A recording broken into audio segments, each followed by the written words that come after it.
welcome back to another toothy episode of the Film Alchemist podcast, the show where we take the movies we love, break them apart to find out what gives them their magic.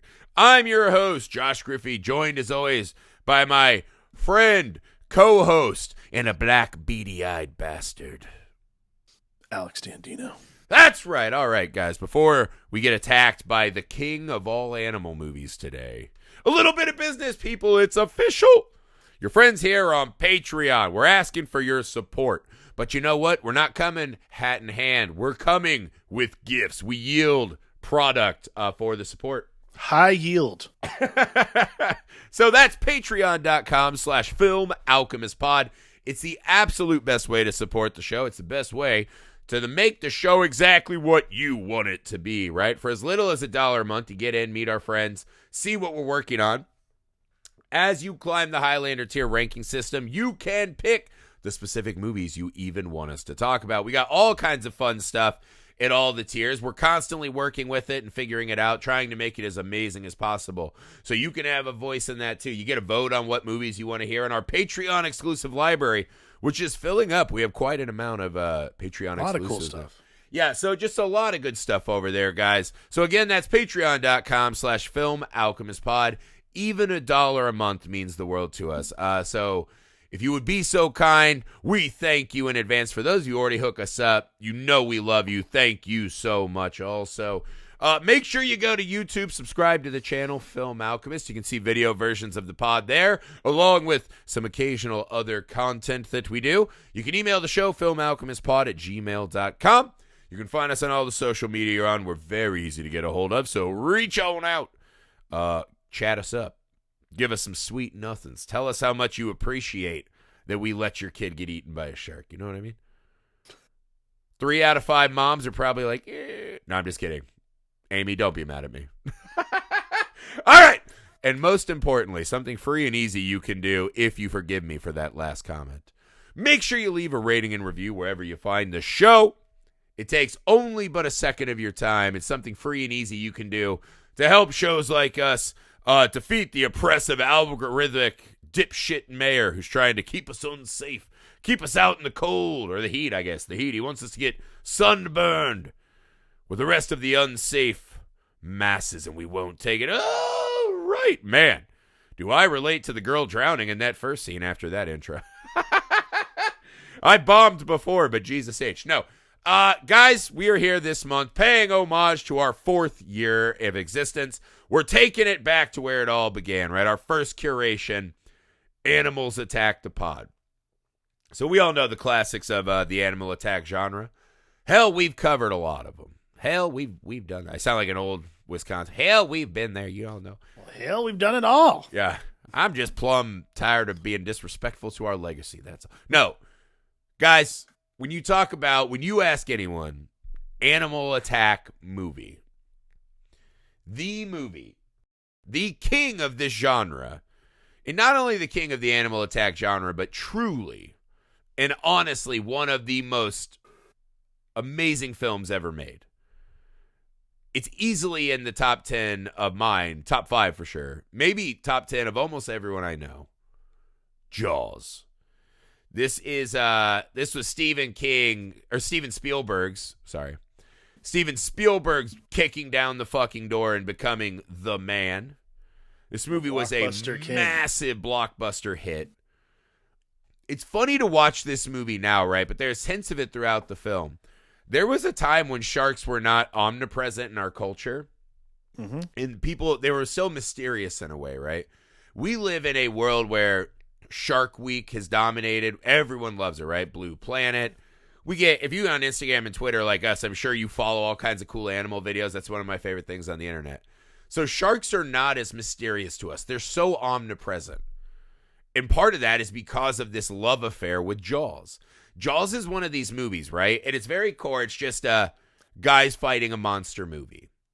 This movie, though, through this weird production history and the alchemy of how it all comes together perfectly, this movie, as much as almost any movie ever made, has had these massive ripple effects into our actual lives and society. I've never been in a pool or an ocean and not heard someone go, dun, dun, dun, and everyone knows what the fuck you're doing. Everyone feels the fear for like half a second, right? There are people that will never be able to be in the ocean again without being afraid because of this movie. It is a genetic crust sediment layer in the history of our species. That's pretty fucking impressive for a fucking shark movie. So, Alex, I know that we're not going to break any new ground here, right? This is a well-documented, beloved, dissected classic of a film. Open us up, though. What about Jaws do you just fucking love so much? I mean, for me, it's primordial. Like, there's nothing about it that's not prevalent in any fear you might have. Like, it's fear of the unknown. It's the fear of the scene. It's the fear of, it's the fear of the chance you have to take. It's all kinds of. It's just, it is the primordial fear in general that I think was what sets it apart from all other movies. The fear of not being listened to, the fear of not being heard. That's Chief Brody's cross to bear. It's such a, again, like, it's just a movie that so perfectly encapsulates fear. But that's beyond the point for today. I'll be honest. We've, like Griff said, we've talked. People have talked about this movie forever. There's countless books, articles, all kinds of stuff on it. I want to talk about something a little more personable about it.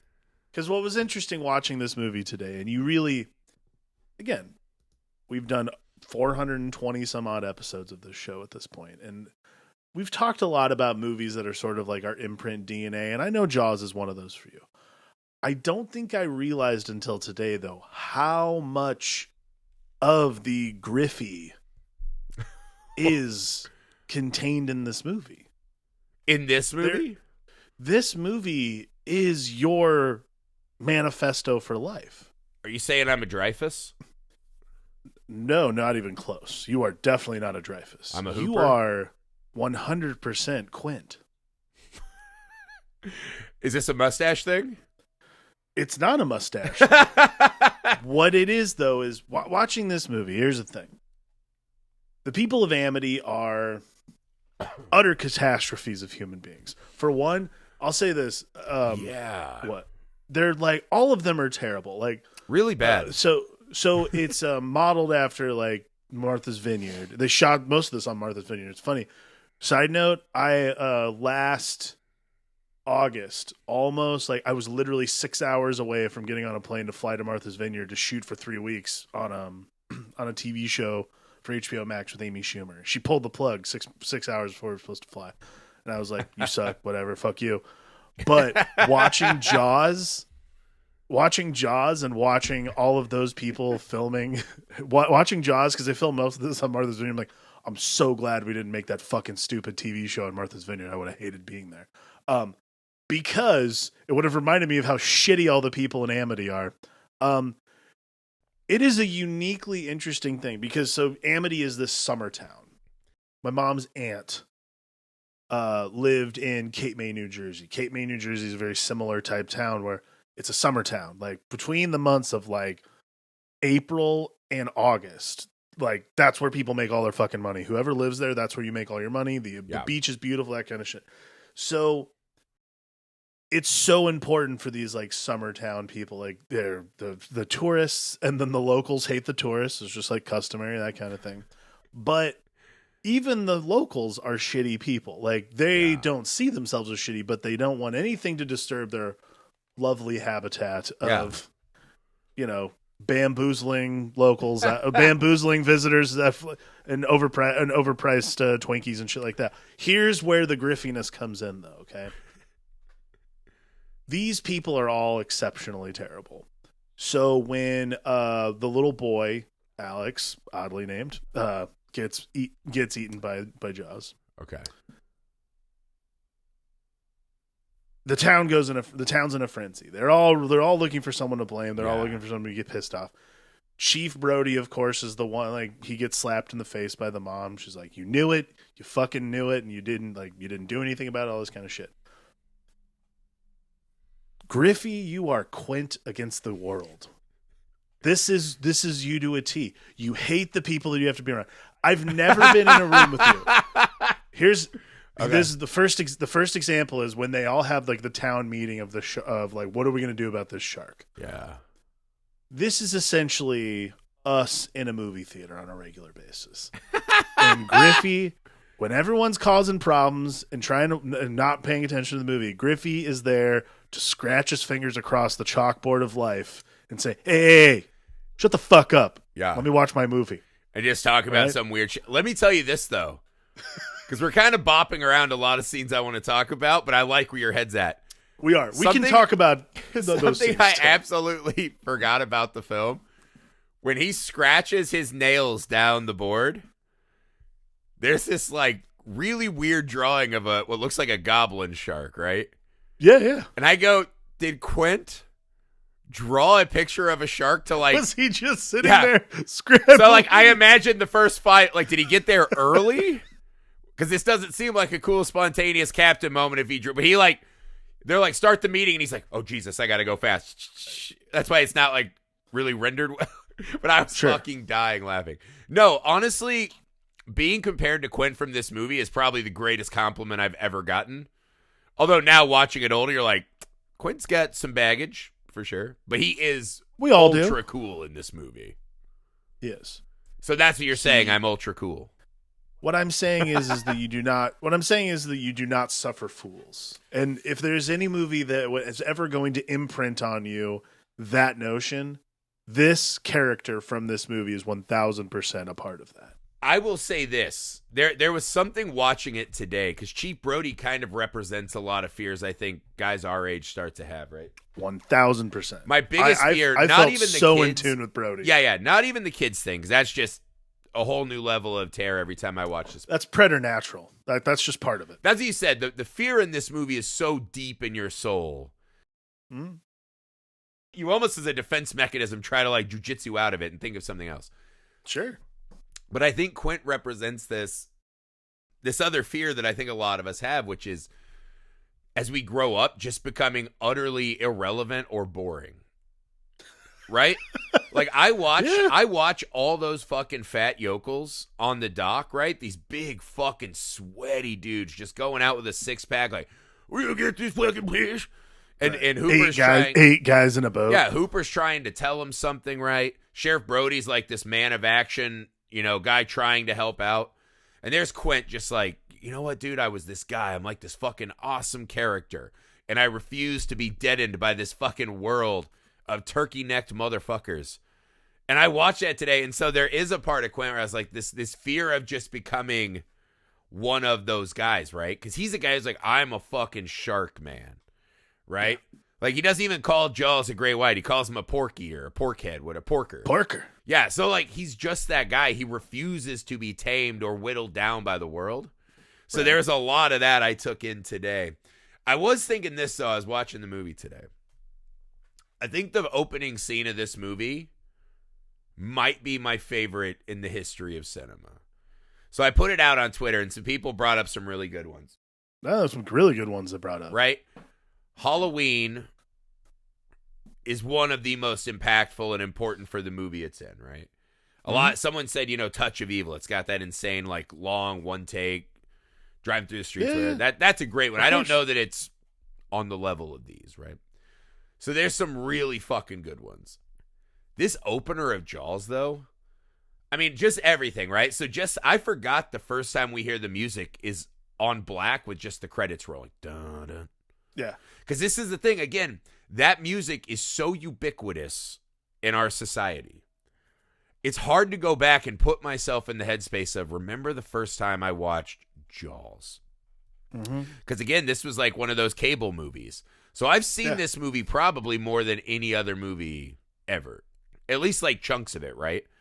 Like time sitting down to watch any amount of Jaws, probably number one. But that music hits over black, right? Then we do this quick, POV of underwater. We go out, some fucking hippies on a beach. Maybe they're not even hippies. That's just what everyone in the 70s looked like as a hippie now. Whatever. Kid's like, hey, let's go fucking, skinny dip and maybe bang, whatever.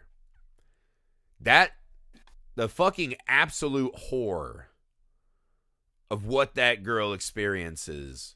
So I remember hearing a story, even in the audition, she felt like she was going to drown. Like, they'd make her, like, gargle water, go, but, I mean, walk me through what you're feeling when you see this, though, because it's like this really scenic, like, idyllic life. We've heard the ominous music. yeah. When I mean, she's it's out shot, there, holy shit. It's shot so beautifully. Yeah. And then it's juxtaposed by easily, like, and I'm saying this as, look, we've seen some fucked up shit on this pod. Easily the most brutal 2 minutes of a film I've ever watched. Like, I mean, and it's not violence. I mean, it is, but it's not violence. It's just the visceral nature of helplessness is so terrifying. Oh my God. So you have this, like, you have this terror that you feel for this girl. You watching this girl get just yanked back and forth. You have no idea what's happening underwater too. This is the perfect example. And then on top of that, this is like the genius of Steven Spielberg. Like, no one needs to be called. Nobody needs to be reminded of the genius of Steven Spielberg. But this is, like, I will really say important this thing. one sec before you go. It's become like a film hipster thing to, like, not appreciate Spielberg. It's a really and popular every time thing I when you're- rewatch Jaws, I want to fucking smack those people in the face. That's when you're in absurd. film school, there's a time where you decide Yeah. that Steven Spielberg's not, like, one of the top 3 greatest filmmakers of all time. Oh, dude. That goes away almost immediately once you're out in the real world. And you're like, oh wow, Steven Spielberg's literally one of the greatest filmmakers of all time. You can say candy, junk food, whatever. You watch this movie, holy fuck, man. But anyways, yes. But this is, like, the really smart thing that Spielberg decides to do at the top of the movie is because it's dark. Mm-hmm. You cannot see the color of the water changing. You can't see anything that's going on beneath. You don't know if she got bit. You don't know if she's bleeding. You don't know what's going on. It's the terror of the not knowing. And again, you have no idea what's happening to her other than the fact she's just being flailed around in the water. So it's absolute horror. Yeah, this is what I was talking about, and you said it earlier. This is a movie that's just about terror, period, right? All of it at once. What is so brilliant is because it is just this fucking, laissez-faire, like, fucking acoustic guitars around a campfire. When she goes out there, right? So it's fucking pitch black, right? Fear of the dark. Yep. She's in the water, right? You're in an alien environment, right? Fear of the unknown. We see the shot from underwater of her legs swimming, right? She's in a bikini. It gives, like, this sexual predatory vibe, right? That just being a woman alone at night, Is she in a bikini? I think it might have been her underwear. Is she like, just topless? They just peeled into, like, I know peel she's off your topless. Yeah, but okay. so, like, even that shot is fucking powerful, right? And then, when she's thrashing, you're like, that could be Cthulhu, King Kong, anything. A fucking robot, like, whatever, right? Something is against her will, just fucking throwing her about like she's nothing.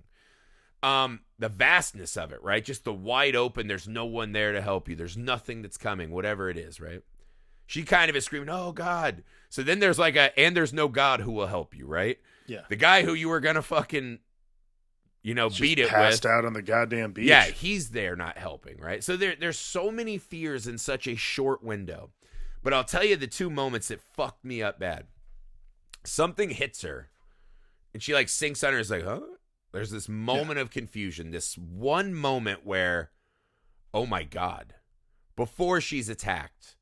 And I think that second would be the longest second of anyone's life. Just that, oh, my fucking God.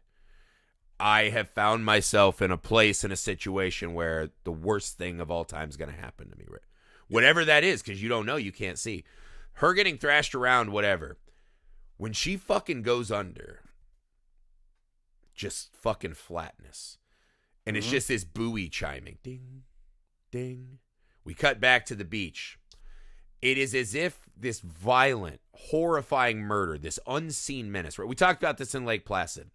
Whatever is under that water is such a more terrifying, hulking beast, monstrous abomination than you can ever show us, right? What we see above water, we are going to extrapolate that to the 10th power in our minds about what's doing that to her, right? So I think it's that mixed with the absolute stillness and the fact that the world and the universe and nature don't give a fuck. that happened to her, and by nature, us, the audience. Yeah.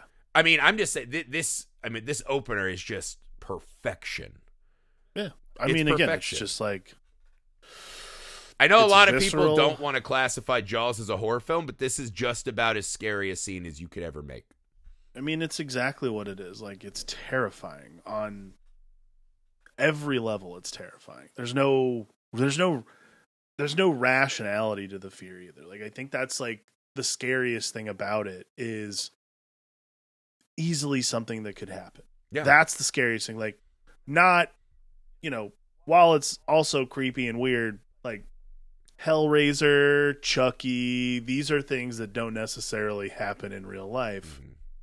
I mean, I'm sure anyone would want nipple clamps at some point in their time, but that's their business. Been there. But like, this is just nature. Nature being the villain is the scariest part. This is why movies about this is why movies like Twister work and stuff like that, because nature is volatile. Nature is primordial and there's no way to control it. So what you have to do is get out of the way of nature. Yeah. That's those are the movies that work. It's that old George Carlin bit, right? Save the planet. He's like, the planet will be fine.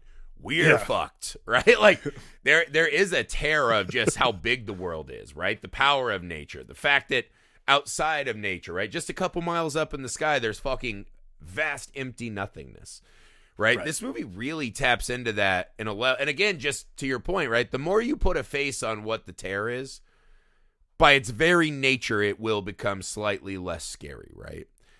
Because once you see it, you can plan or decide whatever. There's something. The less you know, it inevitably has to be scarier, right? I know there is this whole school of, the scariest guy is the one you think you know, but you don't know, right? And I'm like, well, yeah, that's the point, right? Ted Bundy's scary because you don't know what he's doing. You assume you know who he is, but underneath there's that deep ocean of fucking evil. But yeah, just like that opening, and then you cut to this town of just these fucking like whimsical beach people, right? Be careful, will ya? In this town? Question mark. And there's that great moment. Like, Brody has so many of these. Because like I said, today I was with you, like, really locking in on Brody a lot more as I age. When I'm younger, I'm just kind of taking in the spectacle of the film, man. But the Brodiness of the movie, right? Him and Hooper are just ultra relatable now. And not as much Hooper because I'm not rich or a genius, but, right, Brody, I was like, I really feel... Because just that bit, when he sees that hand for the first time, and I feel like there's like 10 of these moments for him in the first half of the movie, where he is so taken aback and he's like, oh my God, like I left New York because of the bad shit, and like, here it is. And him just taking in the fucking nonchalant way that just evil is dropped on his lap. Those old fucking white hairs, right? Tracking him down on the ferry. The coroner, I forgot about this. The coroner said it was a shark. He's Take like, it back. We got to amend our reports. Like, right off the bat, they're just like, corruption. They're just covering the whole fucking thing up. Yeah. They don't give a fuck, right? And again, the mayor, so we'll just kind of talk about all this at once. The mayor just giving off mad Ted Cruz vibes. Yeah. A lot of Ted Cruz in the mayor of Amity. Like, for sure. and this is not to get political, man. Your views are your own. But I think as a country, as a species, we can all agree Ted Cruz is the biggest cunt.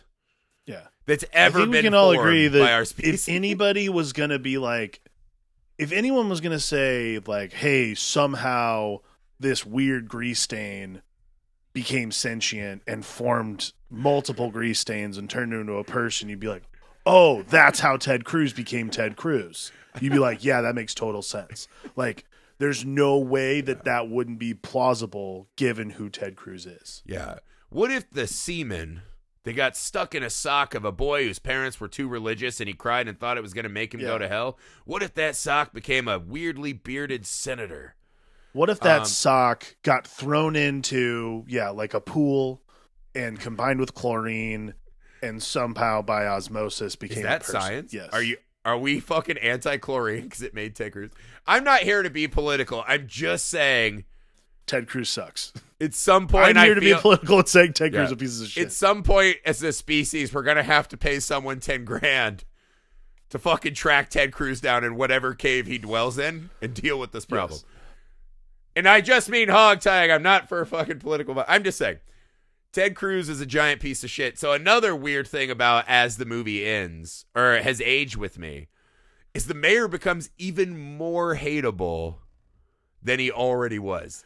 Yeah. So I don't know what easily it hateable, is. but now there's like an extra loathing I have. Yeah, I think because of what's going on in the world right now, there's a level of like the 2022 lens, and in terms of what's happened in the world in the last like 2 weeks of our lives, because we're recording this June 9th. There's something about that is like, I don't know, today it was like visceral, like, God, dude, Brody, just pistol whip this guy, please. Like, this is just ridiculous. Dude, how about the fucking mayor? He's got everyone on the beach, right? And I was like, you don't get more money by people swimming. They're already here. You've already made your nut, right? He tries to get, when he walks up to his friend who looks like he's 80 years old. Oh, God. And Why essentially is that says, the guy you want in the water? Okay, so that guy's a lackey for sure. That guy's like, somehow my livelihood is at stake if I don't go in the water. The mayor fucking knows that. Sends this guy, and then the guy has such cowardice, he goes, let's go, wife and grandkids, and drags them all out into that water. And the mayor, that's one of those moments that it never becomes less nefarious to me. Yeah. He's literally walking up and down that beach, and he goes, you're the one I would most want to see in a shark's belly. Like, if I'm choosing. You're thinking he's just offering them up for the slaughter. As Hooper would say, hot lunch. Yeah, it's fucking wild. But that's what, so, again, getting back to the point, man, this movie is just one where at every turn, someone is facing down an incredible moment of fear, right? This is a really easy one, right? This is political cowardice.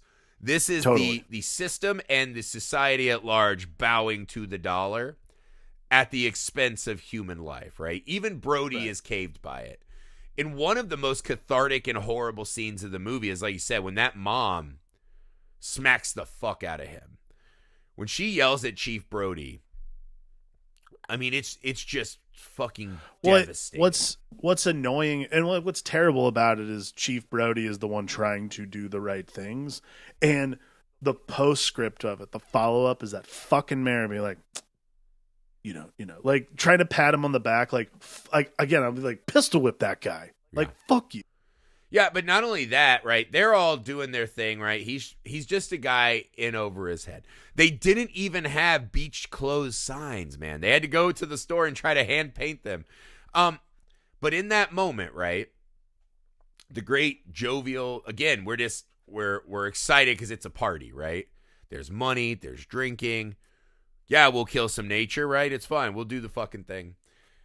When she walks up and just smacks him, and she's just like, you fucking knew.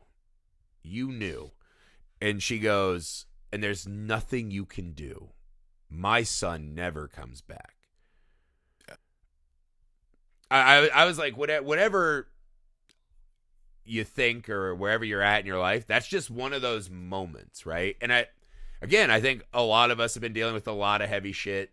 It feels like every day of our lives for years, man. Because honestly, even though like go back in the water, the economy depends on it, I was like, ooh boy, does that not just feel like the pandemic we just got out of, right? Like, holy shit.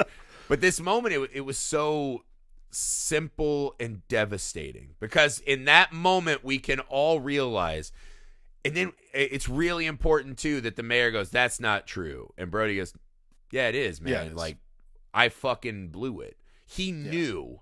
And he caved because he's the new guy. A lot of Brody's fear in this movie is he's the outsider, right? So it's trying to do the main thing. It's his first summer there. He's trying to do the thing. He's like trying not to rock the boat while at the same time trying to do the right thing as, you know, the authority on the island. Right. And no one else gets smacked. Only Brody, because he's the only guy who would have cared. Right? Right. So that's why if she had done that to the mayor, he would have just fucking bullshitted his way out, right? Very much, again, like the world's douchiest politician we just saw in the news. Neither here nor there. But that scene, right, of them all going back in the water even. Or no, this is before that, right? So they're at the beach. Chief Brody's there. Like, maybe it's cool. There are these great fucking moments. Like, just, he is fucking, because they did like the Frankenstein jump cut where like they just keep getting closer to him. Where you can tell the camera is moving and chaotic, but he's so fucking focused on that water. He knows, it's like a Jack in the Box. He knows at some point a monster will arise. And he's praying he's wrong, but he knows. So that push in on him, one of the most iconic shots in movie history, right? The zoom, the let's see, what is it? It's a zoom. Yeah. The camera's moving in as the lens is zooming out. Yeah. You zoom out and you dolly in. Yeah. And it has this like, oh, fuck, he knew, right? So we pair these two moments because that moment, too, is just fucking insane because he's watching this, like, heftier lady floating in the water, right? And again, it's another one of those visual moments where it's like it's not even in his mind that a child will be the victim. And we just heard the mom say, all right, 10 more minutes. If she had not said that, it just sets these things. As a parent, you're just like, oh my God. Yeah. Like, imagine something happening and the way you would spend every moment for the rest of your life being like, what if I had just made one extra decision, whatever. Like, I didn't know. I mean, it's brutal. Because as that scene happens, right, it's kind of the first glimpse of a, like, shark, right? Whoa. There's fucking blood everywhere. And everyone's running back in. And just that mom wades out and is screaming her kid's name. I mean, I don't know. I was like, terrible. Again, to the people who say this isn't a horror movie, I was like, that's just about the fucking worst nightmare that a bunch of people I know would ever have. The other thing I forgot, I always forget when I watch this movie is that, like there's a lot of like blood gushing out of the water and that kind of thing. The one shot that threw me today was when Jaws goes into the cove. Yeah. The estuary, and 86 is that one guy, and you see his leg fall to the bottom. Like, holy shit. Like, you can't put that in movies now. And this is like 1975. Like, that is like a fully, like, gone leg. It was. I mean, you can get away with a lot. I will say what's funny is that this is like one of those classic, like, we don't need the MPAA anymore. Because Jaws is rated PG. Yes. Which is an absolute... I think the whole rating system is fucking stupid anyways. It's another relic of, people being a little too uptight. But this is one of those, like, why do we have this thing? Because this movie's horrifying. I did let my 4 and 7-year-old watch it, and they were pumped. They loved it. So maybe I'm the problem. I don't know. Maybe it is PG.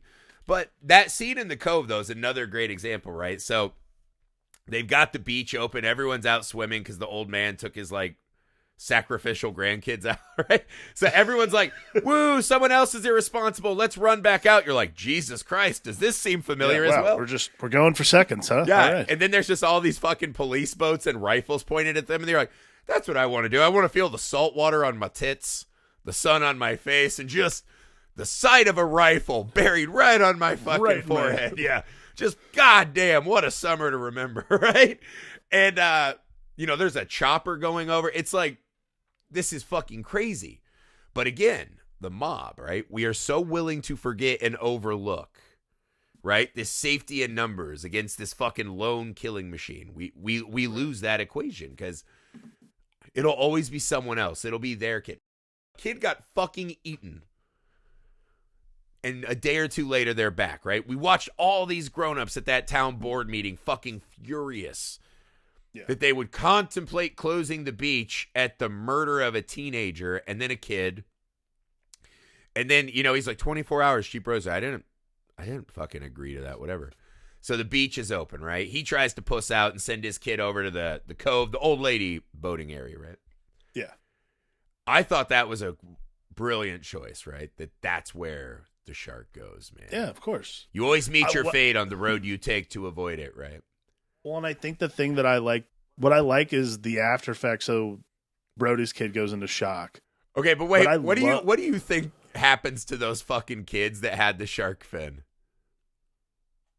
Oh, I mean, they probably went to juvenile hall. Is this the 70s? Honestly, like, oh, you scamps. I mean, I think it's the 70s. Like, they definitely went to jail for like a day, and then their parents came and like bailed them out. I mean, with, that like, old guy $5. might have been dead of a heart attack, right? The shark Yeah. gets a guy. Not only that, one of the funny things about that scene is Spielberg, again, just really wants to illustrate how horrible everyone on this island is.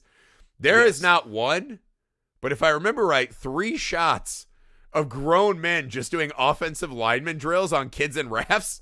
Just fucking, explode Just up, get into the straight chest. up, yeah. And one of them, not only does the last old guy who does it, not only does he flip the kids off the raft in what looks like knee-high of water, proceeds to then steal their raft to try to get out of the water fast. I was dying at how many dudes were just taking out children. And I was like, honestly, It was a real George probably Costanza true. vibe. Oh, it was fucking hilarious. But I was like, again, we're all that bad. And then you just watch this desensitized crowd as this one lady's like, shark in the cove, shark in the pond. And everyone's like, fuck off here. And then we just see this massive fucking fin, man. It's just brutally effective. And it's weird because, again, I think we talked about this too, is that the runtime is deceptive, right? Because I feel like this movie doesn't have that moment where you're like, I get it. Get to the next shark attack. Because everywhere you turn is a moment of fucking fear, right? Whether it's a husband and wife or it's just nonstop. There's like never a feeling of safety. Like nothing. Like there's never a moment where you're like, well, things will be okay. Like not until, not even at the very end. Like there's just never a moment of like pure safety in the movie. And I think that's what leads like when they're at the hospital, they take the kid in because he's in shock, and the mayor still is like, all right, well, we can do August. It's like, well, what? Well, they tried to humanize him because he's smoking and going, my kids were on that beach too. Yeah, and I'm like, nah, sorry, dude. Well, you can already imagine the next day he's like, that's how I'll get out of it. I said my kids were also endangered by my stupidity, and then it won't be like I'm an executioner. I'm one of you guys. Right. Just the fucking vibes off this guy is the worst. So so then we get to meet the Griffey of this film, the real meeting. T.S. Quinn, because this is absolutely who you would be if you lived in Amity. You would be this. There's a chance that psychotic. I never met Amy. Kept making some of the lifestyle choices I used to be really into, and just like, oh, a boat's gonna be my house now. Like, there's a real chance I could have been. There's a chance where like you're like a boathouse guy with, just the jaws of all kinds of fish lining around, and and but see here, like, there's all these little affectations though of Quint's personality in the movie that, like, for instance, you and I both like doing this is like purposely mispronouncing words. Yeah, it's really a hobby of mine. I love that a lot. It's like I love doing it because it fucks with people constantly, and they just assume you don't know how to say the word. I've been corrected. I'm like, I know how to say the word. Yeah, but I'm like aware. when he's talking, his wife's their marriage, their demise. I'm like, that's a Griffey thing. Griffey would absolutely say that like that. Yeah, like maybe that is where I got that. There's a lot of these like little affectations and little ticks that are very much just Griffey, but overall, for me, the reason Quint is so quintessentially Griff is because the solitude of not going it alone, because he knows he can't do it alone, but the solitude of knowing that he has to finish it. That to me is essentially what you are. Yeah, I am a pretty stubborn. Like, when I get set in my ways, it's going. I think. I'll say this: like, you'd absolutely destroy the radio to prove a point. Oh, you meant it in like the bad. Oh, I thought you were like, you're a real go-getter. No. Good and bad. I would also strand us out there to prove a point. I'll say this though, right? Watching it with Quinn today, of course he's just like this cool fucking old salty dog, right? Yeah. There was some extra in this to me today that like I really latched onto, right? His hatred. The bits that really got me, right? Clearly, them sharing war stories in the USS Indianapolis. I mean, that's that's an all-timer, yeah, wonderful. Absolutely. And then they're show me the way to go home. That whole scene is just miraculous is the only word I can use. Like, I just watch that and I'm like, holy fuck, that is like the fucking highest level spell in movie making, whatever that is. Yeah. I'll tell you the beat that got me today, though, because he's going full fucking Ahab. He's been up drinking now for at least, like, because he's crushed. There's that great beat where he drinks the beer and crushes it, and then Hooper crushes his little water cup. Yeah. So this guy's just been day drinking on a boat. Looks already leathery and dehydrated, right? They go into the night, and they're like, let's not sleep and prepare or do sciencey stuff. Let's just, fucking get it. We're going to get hammered again. Oh, we're getting night attacks. So they're just like doing everything very drunk and on no sleep. Right. So he goes out. The fish is fucking up their boat. He's fucking flooring it. Engine explodes, right? He smashes the fucking radio, and there's just this thing, right? This thing that he keeps doing. No fish can go under with three. Not with three, they can. I don't know why it's like the narrator from SpongeBob, but that's close I get, right? Mr. Krabs. But he's just like, not with three. And there's this fucking great fucking moment, where he sees him go under with three, and we're just tight on Quinn's face, right? Tight. Yeah. And he goes under in his like flooded boat, right, where the engine's destroyed. And he reaches his hand around the corner, and his hand lands on, and then his eyes land on a life vest. And we just heard, I'll never put a life. The scariest moments of my life were with that thing on, waiting for rescue. And in that moment, right, this is something that never really affected me until this very viewing. Maybe I was just dense or naive. I was just looking at him as a cool guy. In that moment, the next thing we see is him coming out. You ever do this? You get way too drunk. You do some shit. You send some texts you don't want. So the next time you see someone, you're like, hey, can we just like not talk about it? Can we just ignore it and move on? Absolutely. Bury it deep in the ocean where it belongs, right? Davy Jones' fucking locker of fucking terrible drunk decisions. And he comes out, and it's this real fucking moment of character for this guy. He asks Cooper, hey, what do you do with this thing, this fucking stabbing pole? And it's the first time he's right. I'm the captain. I'm the mate. I do everything. In this moment, he fucking looks around at the carnage that his fucking cartoonish lifestyle has wrought upon him. Another thing I feel painfully familiar with. We don't need to go there. Keep that down in the ocean, as I said. But just this cartoonish mindset and way of life, right? This half-ass Ahab, right? This Coors Light Ahab that he's become. Right. And he asked Hooper for help. And that moment never hit me in the gut the way it did, paired with that life vest shot. Because they do these wonderful shots before of him singing. He's out on the thing with the fucking, rope gun. There's that great shot at the top when he's in the crow's nest, but he's all silhouette, right? Mm-hmm. And he's telling Brody to, get on the chum bucket, right? They do the same shot later where, again, he's like in the front of the boat and he's all silhouetted. It's almost as if he's not a real person. Right. Until later in the movie when he sees that he can't do it alone. Like, stop being this character. I don't know. I found a lot more in Quint today to love, man, because this is a guy that is fucking traumatized. Yeah. That house is not a fucking museum of his awesomeness. It's a fucking nightmare. A man who watched this horrible USS Indianapolis event now lives in a fucking room that has a couple hundred shark jaws. That's not sexy. Yeah. That's not something you want to do your decor with. No, he's not trying to get laid with that. He's just living his life. Like, he's constantly reliving fear in the worst moment a person could imagine, man. I don't know. What did you make of Quint this time? I mean, he is cool, and yes, he's got some similar Venn diagram. I mean, that was a big part of it. But I mean, for me in this viewing, particularly, Quint is this.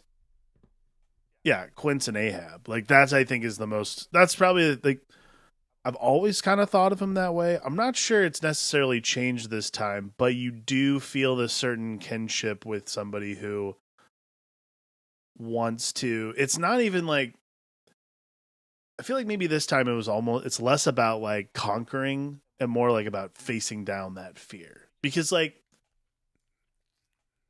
I forgot how just the things that happen. So when they're singing and Jaws is trying to sabotage the boat, he's so calm when the fire gets lit. Like the lamp falls over and lights a fire, and calmly is like, "Mr. Brody, will you put the fire out?" Like, it's this like it's this moment, and I've always been kind of curious about it, but this time watching him, like, oh, he doesn't care about anything else. Like, now that the ship, like he knows the ship's fucked for sure, but now that the ship is fucked, he doesn't give a shit about anything else besides getting that shark. That's all that matters. Like, Right. in that moment when he hears, like, oh, the shark's coming to, like, when he hears the boat starting, feels the boat starting to rock, hears the thing splintering, the water's creeping in. Now it's like everyone's playing for keeps. It's like, fine, if this is how we're gonna do this, that's fine. Yeah. I don't care about anything else though. Which to me today, watching him like smash the radio to sabotage it, that to me almost was the rationalization. It's like, this isn't like, oh, I don't want anyone else to catch the shark. It's now personal. See, it's not a thing where I see that somewhat too, right? Because I think his whole persona, right, is I'm the guy that fucking gets sharks. I kill them. I do it with the old ways, right? There's a lot of this version of him I thought I saw, right? And there is something about the way Jaws attacks, right? The way he keeps hitting that same spot on the boat is not how sharks move through the water. We now know because we've seen fucking 500 episodes of Shark Week shows, whatever. Right. He can't go under with 3 barrels, right? Oh, he's a smart fish, right? But whatever, right?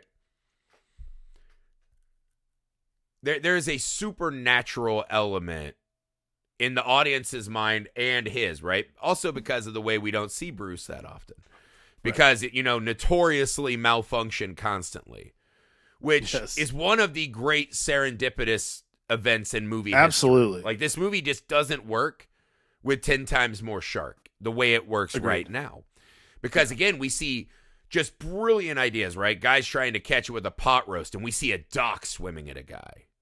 Holy fuck, that's double scary. What is pulling that dock? We see those barrels flying around, right? By the end, when the shark jumps out, call me a sucker. I love Rubber Shark Bruce. I think the shark in this movie is really cool. I think it's awesome. But because the movie has fucking just dominated me for 2 hours, I'm willing to do that part too. Right. But so with Quint, right? There, you can see him breaking as he sees this supernatural shark that he hasn't laid eyes on either. There is a personal fear with him, right? Is that he spent his whole life as, I'm the guy who's going to conquer sharks. As many sharks as soldiers went down that night, right?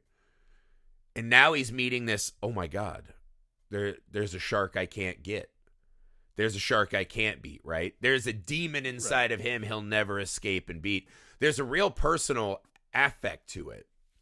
And I think when he sees it, when those 3 barrels go under, and now he's like, oh my God, like I can't outrun nature or fear or what's haunting me. That's when he asks for help. Because again, Brody and Hooper get a lot of moments of just being lovable. Like, Hooper is the guy who knows stuff and no one will listen to. Like, one of the best scenes is when he's explaining the sharks to the mayor, and the mayor's like, you'd love to prove that, wouldn't you? Get your name in National Geographic. And Richard Dreyfuss just it just starts laughing at how insane he's such a little prick. I love it. It's so, but I'm like, isn't that the world we live in again? Where people are like, hey, here's a fact. We don't have all the facts, but here's a pretty good one. And we can use this as a place to start our debate. And someone else will go, no, I'm doing my own research, dude. I don't, but, and it's just like, what sorry can to you read do? that. What can you do but laugh? So he's already a lovable guy, right? Chief Brody is where we get that real Spielberg magic, right? Right. That scene of the kid mimicking him, right? I was like, that is one of those big fucking movie about all of your fucking fears being addressed, right? Yeah. Bring it down, compress it so much, so personal that you just get this diamond, right? That kid and him mimicking. And you're like, this is why we have the power to try to go out on the ocean when we're afraid. This is why we fight monsters we can't see, right? This is why we applaud heroes of bravery, because someday we hope that we will do that for someone we love. And Spielberg always has these great little family and character moments. This is one of my favorites of his career. But when you see stuff like that and Chief Brody's out on that boat, you're very worried for him. You want him to be okay. I never really felt that way with Quint until today, man, honestly. Like I saw like a little bit of the softer parts of our hardened sea dog. I don't know. Maybe I'm projecting. But like there was a real like A little bit, man but who you're not wrong. never got over it thing, right? Yeah, absolutely. I really loved it. I mean, every time I watch this movie I love, but I love when I find little new wrinkles. It's one of the nice things. I don't know how many of our listeners are older than us or younger than us, but it's kind of one of the cool magical things about movies, right? Is how they'll change with you as you age. Yeah.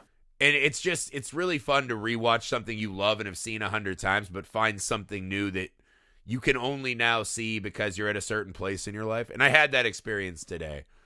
Yeah. Walk me through Hooper. What's there to say? So Dreyfuss is great. This is the thing about this movie that I think is the best, right? Besides everything. I think these characters are such fucking magic when they all get on the boat together. Yeah. I mean, what about Hooper's character and Dreyfuss's performance was really working for you so well? I mean, to me, what makes Hooper a unique character is that in any other instance, this is a character who like stands down regularly. Like, oh, he's like the sheepish guy who just knows a lot. What I love about Hooper is that he will state his case. He will make the point that he's trying to make and not ask for anyone else's opinion. I think that's what works about the dynamic is like once they're on the boat, because like if the three of these guys on the boat don't work, the whole movie falls apart. Yeah. But because you have Brody, who's super stoic, who's just trying to figure out how to save people. That is Roy like Scheider all he's trying to do. So good. And this is the ultra version of what he was great at, man. It's a key casting too, because to that point, Roy Schneider was just like he did New York cop movies. That was what he was known for. So casting him in that way is really important. It's very key to making this movie work the way it works. So he's this stoic person just trying to get through this, trying to figure out how to save his family, how to save his town, save this new town that he's responsible for. Hooper is there because he's an inquisitive mind, because he's curious, but he also like I love when he like argues with whoever he has to talk to about not going to Australia. Why the hell would I go to Australia? I got a great white right here. The scene for me with him that's so funny and lovable is he watches close up Brody get smacked in the face. Yep. And watches Brody accept responsibility. And he even says that later, right? When I leave tomorrow, you'll be the only sane man. So I think he sees someone he can relate to.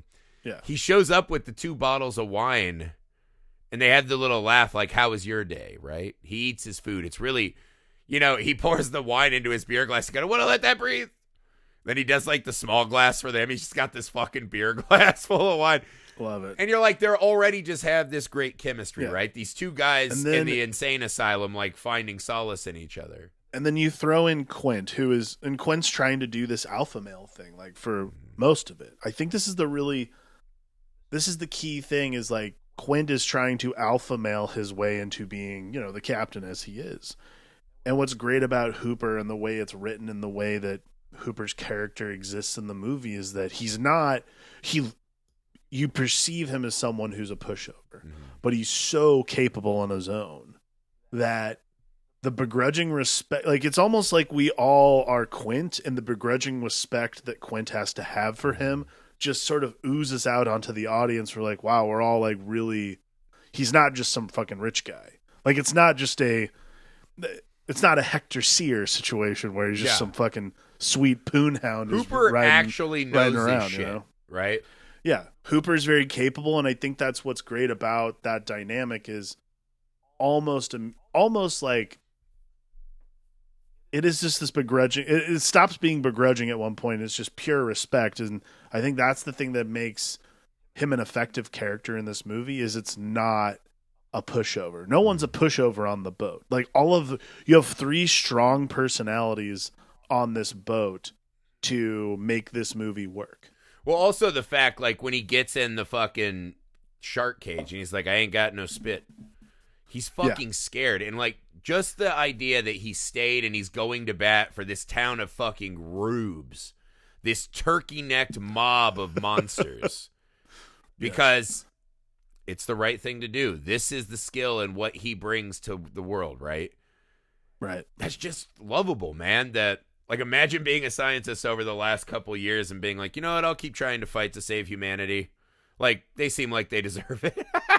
Right. I was just like, I don't know. I think that's the real magic, is when these three guys, like that, again, that scene where they're doing like the wounds, and it's just fucking magical. But you know the thing today I was fucking like just floored by in this movie. Because I know they say it's this old cliche in Hollywood, right? That if you don't notice the editing, it's really good editing. The editing in this film is unfucking believable. And I used to work in post a little bit. I am by no means an expert on the art of editing. What I noticed, though, is when they're on that boat, that little ass boat, the way they build the tension and the movement and the way the camera moves and flows, it's just exciting and dynamic. I love the way this fucking film is put together on a technical level, because it sets this fucking groundwork for just this magical John Williams score, right? So when they're fighting the shark, right, the beast of the movie, I love the choice that John Williams makes to do this like fucking whimsical, jaunty adventure music, right? Yeah. What do you Yep. walk me through anything that leapt out to you, this mix of cinematography and editing and music? I feel like this phase is a weird blip in the movie, but it's so awesome. Is where it starts to almost turn into just these guys talking, and it's very adventurous more than, it's shot almost like you think about. It's funny because you think about TV shows that are on now that are basically trying to do Jaws if they were as a TV show, like Deadliest Catch, and a lot of the way that the framing works in Jaws particularly is very documentary. Like, it's very reactionary. Like, we're trying to, like, it's set up and everything like that, but it feels very in the moment. It feels very alive. And like, good editing that's sort of a misnomer. Like, to me, when movies are edited really well, like exceptionally well, it's not that it's drawing attention to itself. It's that if you're looking for it, you can draw attention to it and say, like, that's what really great editing is, especially in a movie like Jaws, is like, oh, if I choose to do so, I can pay attention to this aspect of this movie and it'll be absolutely wonderful. It fucking flows so effortlessly. Yeah. I mean, again, like, this, I think above this, possibly beyond any other movie we've ever done on this show, is truly the alchemy of a film.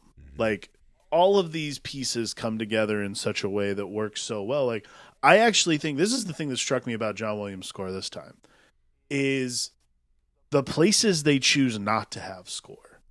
That is like, because to me, that is like the really hard part about filmmaking, is where do you let a moment breathe? And like, that to me, like, the quiet more than anything scares the shit out of me. Oh, yeah. Especially in a movie like that. Well, imagine that shark cage scene, right? It's coming right at him. And then it swims by, right? We get this fucking awesome shot. Look at the behemoth. It goes deadly silent. And we know that fucking shark's coming back. Absolutely. They let the shark hit the cage before the music starts back up. And I was like, most people would be like, like a stinger. But they let the weight of the shark and the moment, because they know what they built, hit first. They don't need to cheapen it with a loud sound. Right. These are like this is like a movie, like one of the first movies that I remember seeing with, like, I think probably what a prototype for a jump scare would be. And not having an audio stinger for it it's terrifying. It's like beyond shocking in the moment. Again, like, it's, and here's a really interesting one, right? They show us the buffet where all the families are going back out, whatever, right? Or I can't remember if it was right before the kid gets eaten, right? There is this tension built with the editing of Chief Brody watching people swim, right? His tension is fucking pumping us up. Yeah. So by the time we go underwater and you hear the dun, dun, it's like a fucking sledgehammer in your soul. Yeah. The Because scene work. we are so full of anxiety because of it. But again, we're not running that score constantly. Right. I mean, the scene work in this movie is so like, I really do like the even flow of the camera moving and those kinds of things. Like, that's what makes it real. That's what makes it feel like we're seeing a slice of life type thing. And that slice of life being so violated by violence. Now, see, this is a distinction I would make, right, in my mind. Like, when I watch, it's the invisible hand thing, right? When I watch a Hitchcock movie, I know the hand is not invisible, right? It feels very much like I'm watching someone move things around to tell me a story. You can see the staging. You can see the movie making. But it's just the techniques are so powerfully done that the effect is great, and you love that, right? I feel like this movie operates the way the best Hitchcock movies do. The difference is I don't think Hitchcock ever got anything on film that captures humanity like this. No. The real human warmth, right? He was a kind of cold director at times. Well, Hitchcock was so protracted in a lot of those ways. Like, the way he made movies was very specific and very singular. It's why many people credit him as one of the first directors to give credence to the auteur theory. Fucking auteurs. It's so specific. It's such a specific vibe, and it's such a specific sort of melody for a movie, Jaws, and again, like, it's unlike any other Spielberg movie. I think that's just like a really important thing to distinguish is like, while Spielberg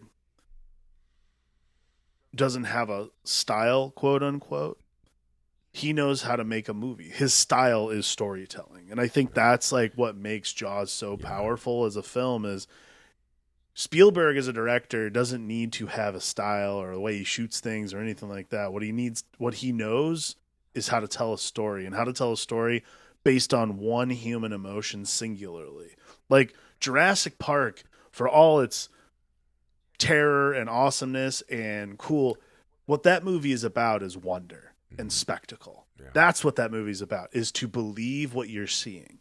Like all the movies that he has made in his career are about one singular thing, within the genre he's playing with.